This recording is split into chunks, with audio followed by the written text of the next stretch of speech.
Guys नमस्कार जय Jagannath Lipsa cooking की आपण मानकु स्वागत। मो रोषे जब आपण मानकु भल लागुथुबो ताने लाइक करिवे, कमेंट करिवे, शेयर करिवे, सब्सक्राइब करिवे, तळे थिबा घंटी बेल को क्लिक करिवे। मोर प्रथमे नुआ नुआ रोषे आपण माने देखि पारिवे।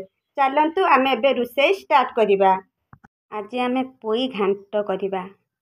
मु किछि पोई डंक नै आछि, गोटे कखारु नै आछि खंडे, 3टा भल बैगन, 4-5टा आलू, 2टा जह्नी, गोटे टमाटो। आपको आमे सबू निराम घांट करिबा। आमे तालो आपको भलसे धोई आनिबा। धोई आनिकी आमे ताको काटी नबा। सबू परिया को एई साइज रे काटी आनिचे। ता पत्र अलगा कर देइची, ता डंक अलगा को नै आछि। ता पत्र को आमे धोइके गोटे जगार रखी देले। डंक सबू आमे डंक परिबा सबू आमे काटिके भलसे धोई आनिचे। गोटे टमाटो भी काटी आनिचे। आ भितरे आमे मसला रेडी कर दबा। किछि सोरिष नै आछि, मु कला सोरिष नैछि, काहेकि ना हमर घांट पई कला सोरिषर बास्ना बहुत सुंदर हबो बोली मु सेति पई कला सोरिष किछि नै आछि।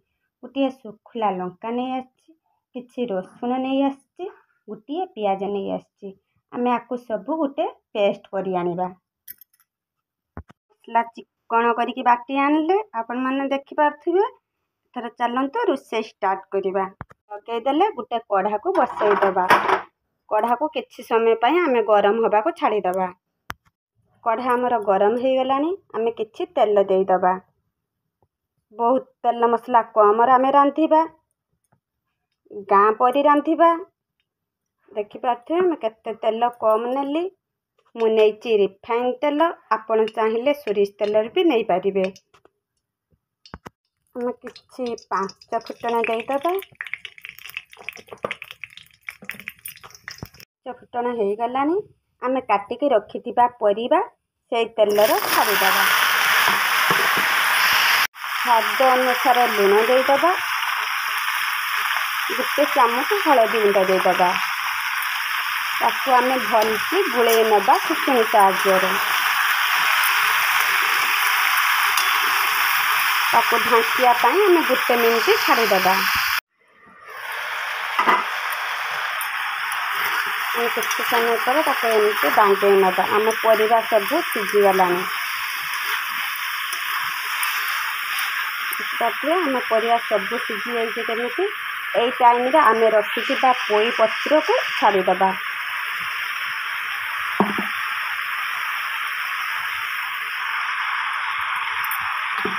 सबू पोई पत्र को छाडी दबा। तापरे काटिकी रखिथिबा बिलाती के आमे छाडी दबा। रखिथिबा मसला को आमे एई टाइम रे ही देई दबा।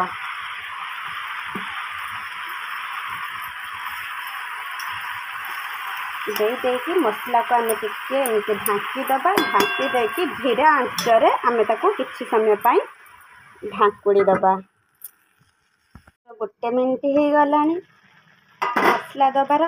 देखि पारथिबे केते पानी भाइलानी। मु बिल्कुल भी पानी देइथिलिनी, काहेकि ना हमर पोई पत्राटार पानी भारिबो, सेति पई मु जम्मा भी पानी देइथिलिनी। आमे टिके धीरे धीरे ताको सबू टिके गुळेई नबा।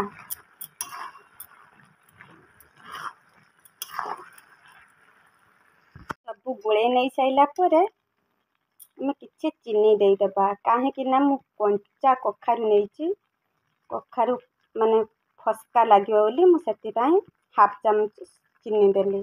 जबि पाकळ कखारु नै थांते आमे चीनी किछि दबा दरकार पड़ी थांतानी।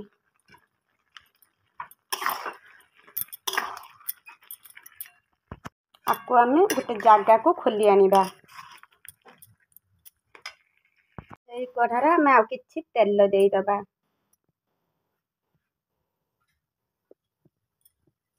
आमे बहुत अल्प तेल मसला रे रांधुचे, काहेकि ना एबे घर घर का गैस रो प्रॉब्लम देखा जाउची।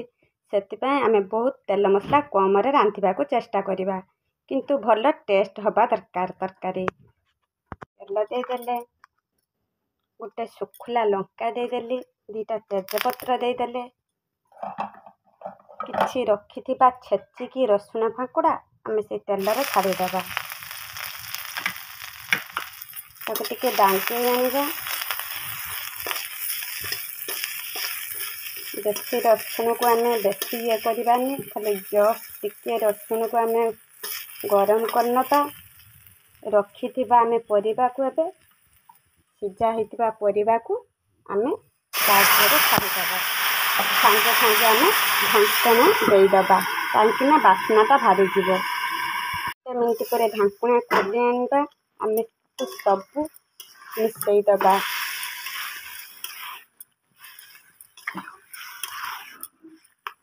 ଦେଖିପାରୁଥିବେ ପୁରା ନିରାମ ଘାଣ୍ଟ, ବହୁତ ସୁନ୍ଦର ବାସ୍ନା ବି ହେବ।